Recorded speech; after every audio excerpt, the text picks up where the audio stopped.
In today's video, I am going to tell you about 5 very important reasons which compel someone to study the law. So welcome back to my YouTube channel, that is Discourse on Law and Politics. So let's start a discussion that what are the 5 major reasons which compel someone to do this study. So if you are looking for the study of the law, then this video is very much helpful for you to know that why you should go for the study of the law. Let's see one by one these 5 reasons. So the first reason which is here, that is brain training. So whenever any students who is going to take the admission in the law course, that law course will help him to have the brain training. Although all the courses are there, but for the law it is more important because the application of law is required to be careful. The student of the law must be very much imaginatively. The student of the law must be also sensible. And these attributes of the law students can be achieved only by the training. So now let's see how the brain training is possible in the course of law and how it helps. Let's see here. So just I am going to tell you about the brain training. So by one illustration. So you can see here. It takes an article belonging to Z out of Z's possession without Z's consent, without Z's consent, with the intention of keeping it until he obtains money from Z as a reward for its restoration. So now what you see that here A is taking one property, some kind of article, which is belonging to Z, and now he's taking that article from the Z's possession without his consent and with one intention that he will keep it with himself unless until he will get a kind of reward from the Z for its restoration. So now the question is here in this case whether A has committed a theft or not. So now I am giving this illustration from the Indian Penal Code. So section 378 of the Indian Penal Code defines what is the theft. So as per the definition of theft, you can see here, whoever intending to take dishonestly any movable property out of the possession of any person without that person's consent moves that property in order to such taking is said to commit the theft. So you need to read this definition very carefully. And after looking to the fact of this case, you have to see or you have to answer whether A has committed the theft or not. So now you can see the definition of the theft is here. The facts are given here, and now the question is here whether A has committed a theft or not. Let's see how it is going to be answered here. Because at this time, you need to have a brain training because you have to apply the law. You have to apply the law on the facts. You have to see what are the important features, what are the essential of the theft. Then you can apply this one whether A has committed a theft or not. Okay. So let's see how we are going to have. So here you can see that if you see very carefully the definition of the theft, you will find that there are 4 elements. You all can see in the green color that is it should be a movable property because it was an article which was taken from the Z's possession. Second is it was taken dishonesty. Third, it was without that person's consent as per the definition.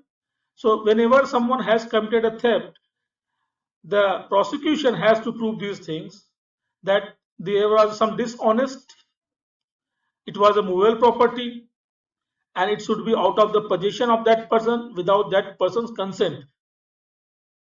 Then in that case, he will commit the theft. So now what are the 4 elements which I am trying to tell you there? So you can see in the illustration, A has taken an article which was a movable property. So one element of this theft has been touched, or you can say marked.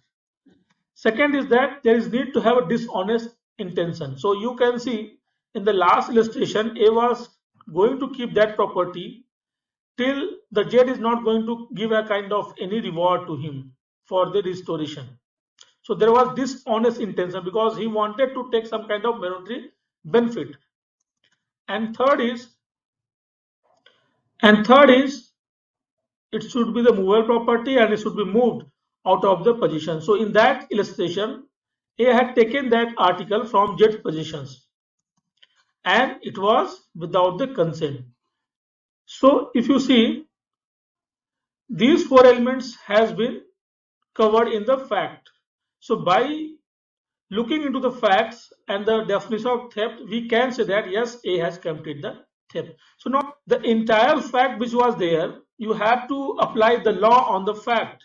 So what you see, you have to be very much sensible, you have to very much careful. That is how you will see the brain training is more possible in the course of the law in compared to the other subjects or in compared to the other streams.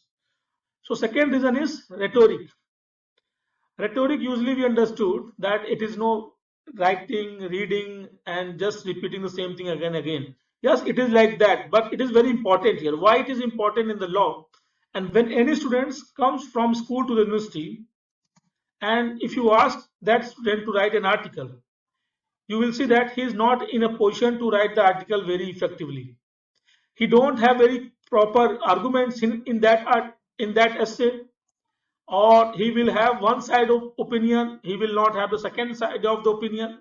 So that is how you can see this is a problem with the students who are coming from the schools and now joining this university for the law or any other courses. So you will see whenever you will ask to that student to write an essay, he will be not very much clear about that idea. So why it is very important here? Because this rhetoric will help you to sharpen your tongue and pen. That means your speaking capability and writing capability is going to increase more. And why it is very much important in the law? Why every student has this kind of to sharpen their tongue and their pen? Why it is important here? Because what you see that whenever you see any judgment which is not very clear, you will see that that judgment has very short shelf life. That judgment is not going to prevail for a very long time.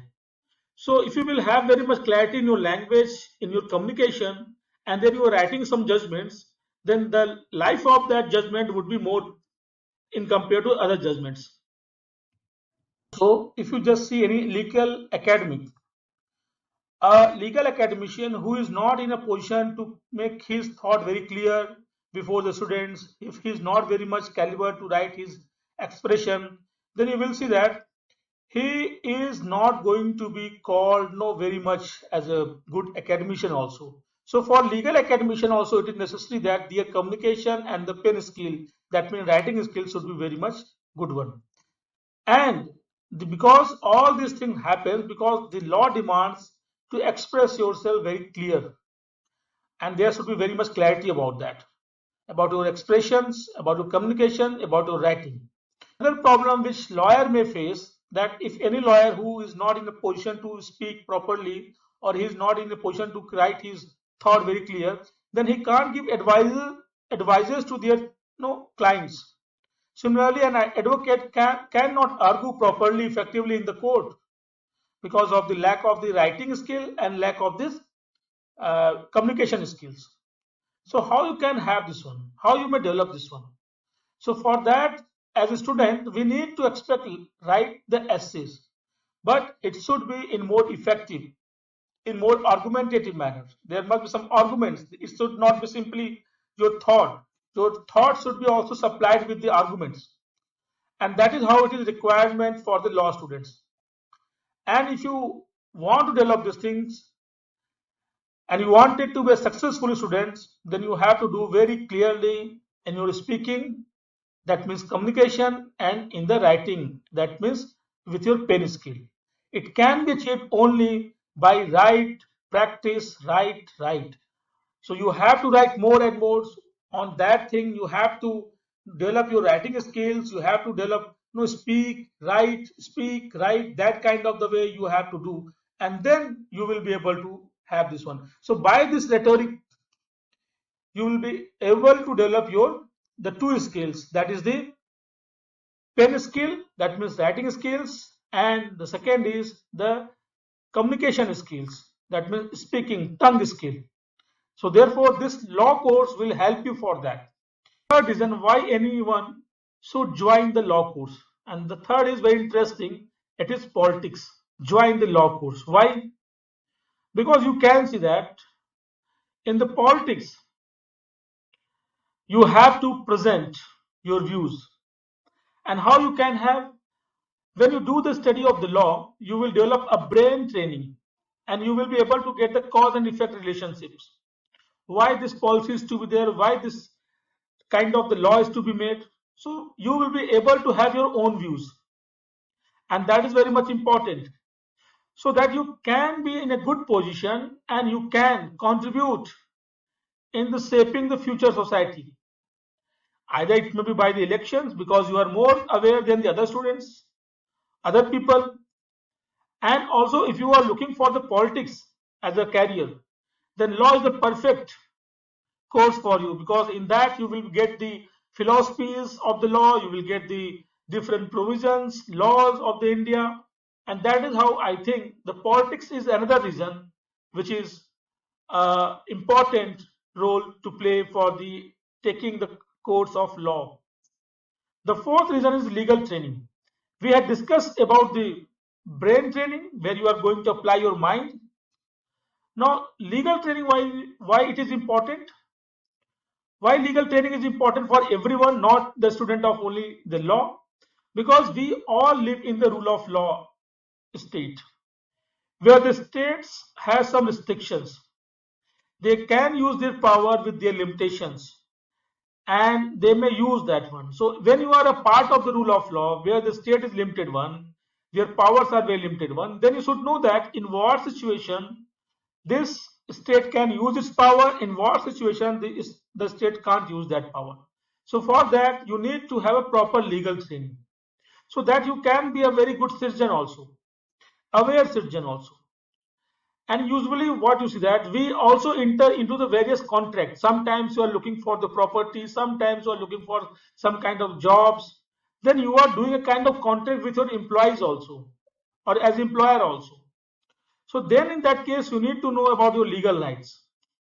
And for that, it is more possible when you have the course of law. So this is another reason which is very important for everyone to join this course, those who are looking for the law. So if you are thinking that you wanted to be more participative, you wanted to more, having the participation in the society, then you should join this course, legal training. Then a kind of legal system which we are having, it is necessary that we need to train ourselves. Otherwise, what will happen? You will be not able to know the rule of law. You will not able to know your rights also. You will not be able to know your fundamental rights and the forum platforms which are there for the enforcement. And that is how the legal training plays very important role in the law course, and it can be possible only when you will have this law course. Last one is defending the law. So what you see that sometimes you know that you are having the laws but you are not using that laws properly, although it is very much in the statutes or reports. If you want to help the people in a proper manner, then you should use this law. So that is how you will realize that law. Unless until you are not very much skilled or trained in the law, you can't do that. You will very much depend for the realization of the law on the advocates, on some other people. So if you want to be more protected, you wanted to use the law for your own causes, then you have to have a training in law, and that is only when you will join this course of law. And now you will also ensure that the law is only to be used for the real purpose, genuine purpose. It should not be used for the ulterior motives. So it can be possible only when you are well trained, when you have joined the law course. So now in conclusion, what are the 5 reasons? One is brain training, second is rhetoric, third is politics, fourth is legal training, fifth is defending the laws. So these are the 5 major reasons which is compelling someone to have the law course. So if you are looking for these skills, attributes, please join the law course. And now put your comment in the comment box. Would you like to do the law? If you are liking this video, please put your comment. Please subscribe my channel if you are first on my YouTube channel. And thank you to everyone from the Discourse on Law and Politics.